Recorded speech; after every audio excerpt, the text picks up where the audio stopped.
জয় গুরু আত্মজ্ঞান সন্ধান চ্যানেলে আপনাদের সবাইকে স্বাগত জানাই। নমস্কার। আজ বলবো সাক্ষী গোপালের কথা।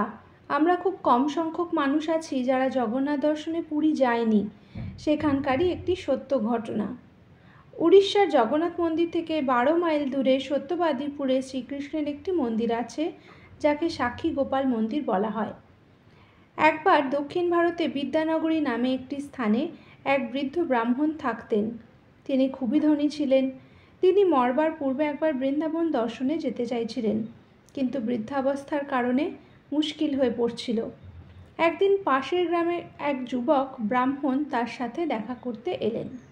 তিনিও তীর্থযাত্রায় যাচ্ছিলেন। তবে বৃদ্ধ ব্রাহ্মণও তার সাথে যোগ দিল। তারও একজন সাথী হলো। বৃন্দাবন পৌঁছাতে বেশ কিছুদিন লেগে গেল। পুরী যাত্রাকালে যুবক ব্রাহ্মণটি বৃদ্ধ ব্রাহ্মণের অনেক খেয়াল রেখেছিলেন। যখন তারা বৃন্দাবনের গোপাল মন্দিরে পৌঁছালেন, তখন বুড়ো ব্রাহ্মণ যুবকের সেবা শুশ্রূষাতে সন্তুষ্ট হয়ে তাকে কিছু দিতে চাইলে যুবক ব্রাহ্মণ শুধুমাত্র তার আশীর্বাদ চাইলেন। এই কথা শুনে বৃদ্ধ ব্রাহ্মণ কথা দিলেন যে, আমি আমার কন্যার সাথে তোমার বিবাহ দেব। এই শুনে যুবক খুবই অবাক হয়ে গেলেন। তখনই সে প্রস্তাব অস্বীকার করলেন ও বললেন, আপনি খুবই ধনী আর আমি খুবই গরিব। বৃদ্ধ ব্রাহ্মণ নিজের জেদ বজায় রাখলেন। যুবক বোঝালেন, এরকম সিদ্ধান্ত নেওয়ার আগে আপনার পুরো পরিবারের সাথে আপনার কথা বলা দরকার।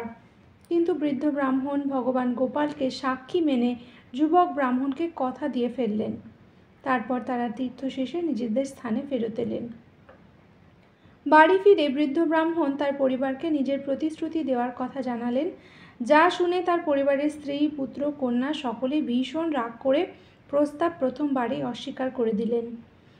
এখন তিনি চিন্তায় পড়ে গেলেন, এবার আমি যুবক ব্রাহ্মণকে কি জবাব দেব? পুত্রের পরামর্শ মতো বৃদ্ধ ব্রাহ্মণ এই ব্যাপারে মৌন রাখার সিদ্ধান্ত নিলেন।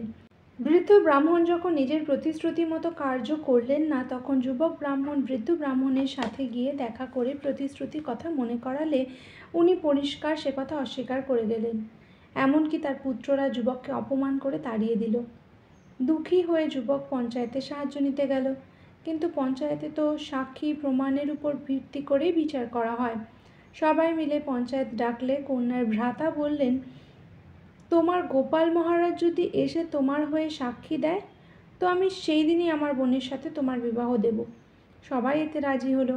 যুবক ব্রাহ্মণ হতাশ হয়ে আর একবার বৃন্দাবনে যাওয়ার সিদ্ধান্ত নিলেন ও গোপাল মন্দিরে এসে ভগবান কৃষ্ণকে নিজের মনের সব কথা জানালেন। তখন হঠাৎই যুবক কারোর একটা কণ্ঠ শুনতে পেলেন যে বলছে, আমি কি করে অত দূরে যেতে পারি বলো? আমি তো মূর্তি। ভগবান হয়তো তার বুদ্ধির পরীক্ষা নিতে চাইছিলেন। যুবক তৎক্ষণাৎ উত্তর দিলেন, মূর্তি যদি কথা বলতে পারে তো আমার সাথে যেতেও পারবে। এইভাবে ভগবান নিজের ভক্তের জন্য সাক্ষী হতে রাজি হয়ে গেলেন। কিন্তু তার একটি শর্ত ছিল যে, তুমি আগে আগে যাবে, আমি পিছনে পিছনে যাব। তুমি কিন্তু পিছন ঘুরে দেখতে পাবে না। শর্ত অনুসারে যুবক যদি পিছন ফিরে তাকায়, তো ভগবান সেখানেই দাঁড়িয়ে যাবেন। এবার যুবক সমস্ত বিশ্বাসের সাথে আগে আগে চলতে শুরু করলো। সে ভগবানের মূর্তির শব্দ শুনতে পেত, যার ফলে তার মনে আশা ছিল যে ভগবান পিছনে পিছনে আছেন। তার নূপুরের আওয়াজ তিনি কানে শুনতেন। এক লম্বা রাস্তা পূরণ করার পর তারা বিদ্যানগরীতে পৌঁছালেন। একটি নদীর ধারে এসে দাঁড়ালেন। এবার শুধু এই নদীটি অতিক্রম করলেই তারা বৃদ্ধ ব্রাহ্মণের বাড়িতে পৌঁছে যাবেন। কিন্তু এই অবস্থায় ভগবানের নূপুরের আওয়াজ আর শোনা যাচ্ছিল না, যার ফলে যুবকের মনে শঙ্কা উপস্থিত হলো। তার বিশ্বাস কোথাও যেন ভেঙে গেল, আর না চাইতেও চিন্তার বশবর্তী হয়ে তিনি পিছন ফিরে তাকিয়ে ফেললেন।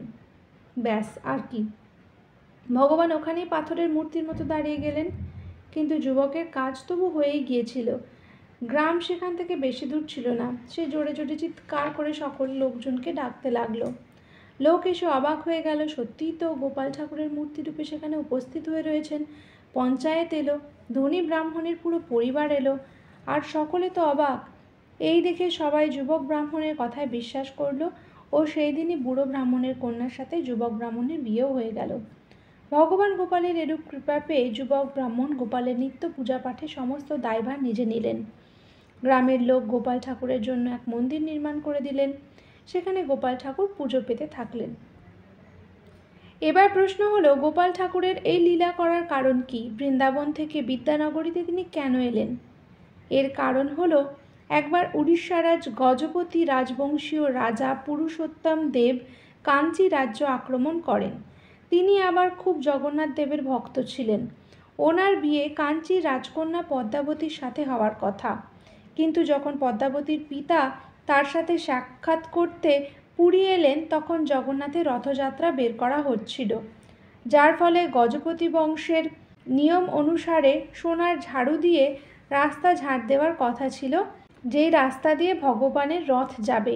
পদ্মাবতীর পিতা পুরুষোত্তমকে এভাবে ঝাড় দিতে দেখে ভাবলেন, এক ঝাড়ুদার চণ্ডালের সাথে তিনি তার মেয়ের বিয়ে কেন দিতে যাবেন? তিনি বিবাহে অস্বীকার করলেন। সাথে সাথে তার যতটা শ্রদ্ধা গণেশ ভগবানের উপর ছিল, ততটা জগন্নাথ দেবের উপর কিন্তু ঠিক ছিল না। তাই পুরুষোত্তম দেব কাঞ্চি রাজ্য আক্রমণ করলেন এবং জিতেও নিলেন, পদ্মাবতীকে বিবাহও করলেন। সাথে সাথে তিনি কাঞ্চি থেকে গোপালের মূর্তি তুলে এনে পুরীর জগন্নাথ মন্দিরে স্থাপন করেন। কিন্তু সত্যবাদীপুর পর্যন্ত গোপাল ঠাকুরকে পৌঁছানোর আর এক ধাপ যে বাকি ছিল। এর পিছনেও একটি ঘটনা আছে। আসলে ভগবান কৃষ্ণের সাথে জুড়ে থাকা ঘটনার মধ্যে আমরা প্রচুর রোমাঞ্চ পেয়ে থাকি। জগন্নাথ মন্দিরের সমস্যা হলো যে জগন্নাথ দেবকে যে যে ভোগ দেওয়ার কথা হতো, রান্না হতো, গোপাল ঠাকুর আগেই সেই ভোগ খেয়ে ফেলতেন।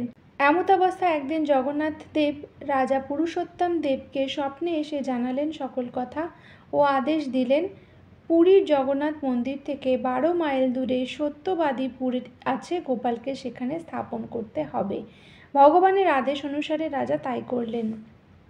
তো পুরীতে গেলে জগন্নাথ মন্দির দর্শন করলে অবশ্যই সাক্ষী গোপালের দর্শন করতে হবে, নয়তো পুরীধামের যাত্রা অসম্পূর্ণ ধরা হয়ে থাকে। তো কেমন লাগলো আজকের কাহিনী অবশ্যই কমেন্ট করে জানাবেন।